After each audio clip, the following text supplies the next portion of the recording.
Celebrity actors all go a little nuts sometimes, just like us regular people. The difference is they're much more likely to have a television camera pointed at them while it's happening. These are some of the most memorable actor freakouts ever captured on live TV.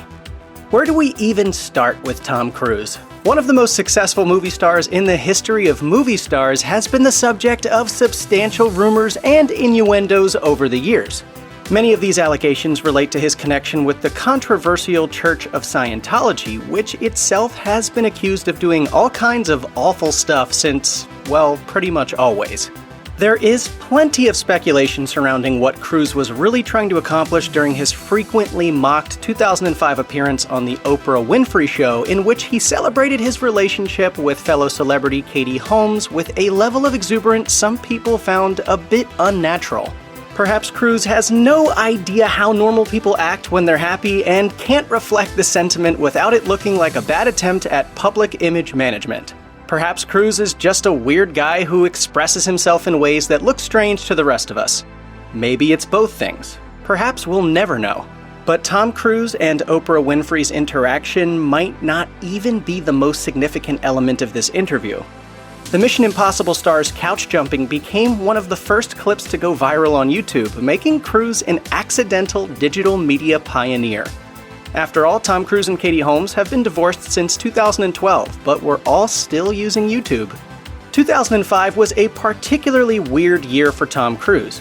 About a month after Cruise's display on the Oprah Winfrey Show, a somewhat less crazy but equally strange outburst occurred at the London premiere of his latest film, Steven Spielberg's remake of War of the Worlds. According to Today, a group of comedians disguised as red carpet reporters approached Cruise, got him answering questions, and sprayed him with water. Then the scene got a little scary.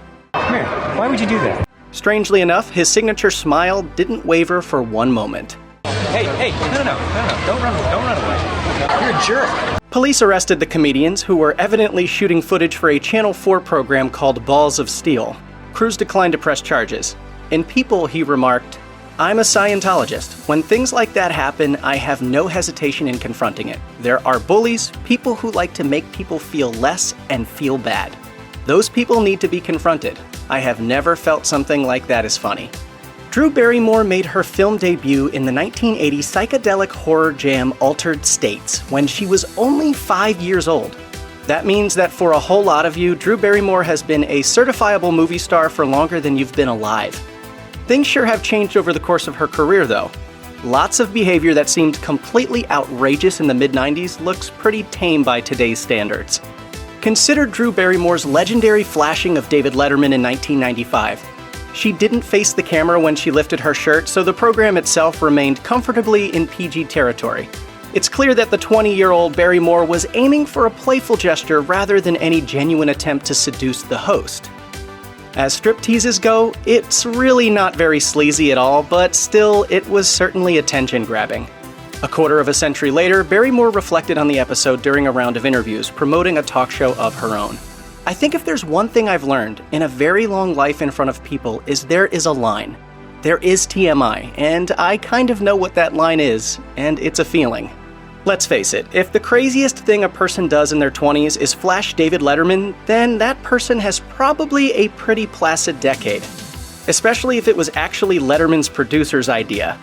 Here we have a case of a celebrity who was allegedly too messed up to complete a relatively simple bit that was prearranged for TV. Are you talking to me? I'm talking to you, yeah. Seems all very rehearsed. But to say Madonna lost it on her notorious 1994 Late Show appearance feels wrong. Or at least, putting it that way doesn't really tell the whole story. During the star's interview with David Letterman, Madonna said the F word 14 times. She removed her underwear and instructed the host to take a sniff. She was openly abusive toward Letterman, who barely concealed his frustration behind his typically happy face. She made a half-hearted attempt to salvage the video cues she was supposed to remember, then just kind of winged it. Finally, she refused to leave the stage at the previously agreed-upon time, which created all kinds of backstage upheaval and confusion. We can't get rid of her! God. What if she's here tomorrow night? Yet, despite all this chaos, Madonna was as cool and collected as a particularly poised cucumber. According to a Grantland piece, Madonna casually admitted to getting bonkers high before it was time to film her segment.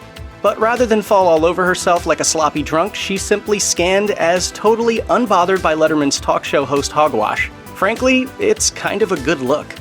For hosts and members of the Saturday Night Live cast, the completely natural urge to scream shocking curse words on live television must be suppressed at all times. If that didn't happen, the program would stop being SNL, turn into something like Mr. Show, and move to cable where fewer people would watch it, though it would also stand a pretty good chance of becoming a Mr. Show-style cult classic. Performers still slip up and yell the F-bomb every now and then, of course. Sam Rockwell exclaimed that a couple of struggling students, quote, can't be this stupid in a sketch from 2018. In a 2009 segment involving a wall of license plates, then cast member Jenny Slate said, quote, I love you for that. Kristen Stewart described hosting SNL as the, quote, coolest thing she'd ever done during her 2017 opening monologue. There is some dispute regarding whether or not Samuel L. Jackson used any cuss words during his 2017 hosting spot, but it sure sounded like he did, including a compound word that begins with bull.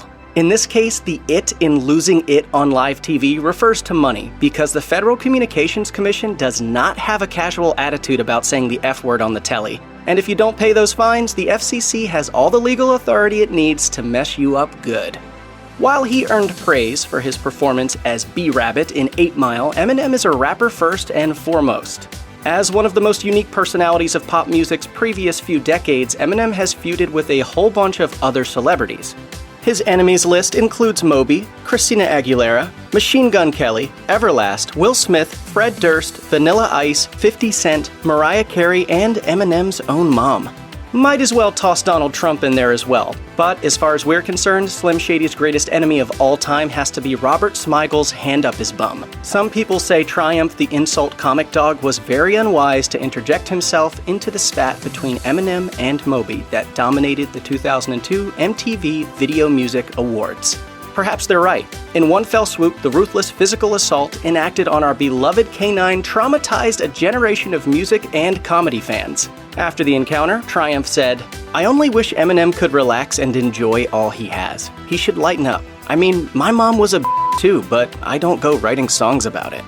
Andy Kaufman pioneered a style of fourth wall breaking stunt comedy that was easily decades ahead of its time. Quite a few modern performers owe an obvious major debt to Kaufman. But if you'd tried to explain the concept of meta-humor to most network television viewers in the early 1980s, they wouldn't have had the foggiest idea what you were talking about. So when Kaufman broke the fourth wall by refusing to continue doing a sketch on the ABC variety show Fridays in 1981, inviting the anger of his co-stars, and eventually a few punches from a crew member, nobody in the audience had any idea what was going on. In subsequent years, basically everyone involved has claimed that the catastrophe was entirely planned out in advance, and all pertinent members of the Fridays ensemble had full advance knowledge of what Kaufman was going to do. And yet, Kaufman died in 1984, only a few years after his epic Fridays disaster. And since he's the only one who can truly confirm or deny what happened on stage that night, we'll never know for sure who knew what or when they knew it. It's a mystery for the ages. Whoa.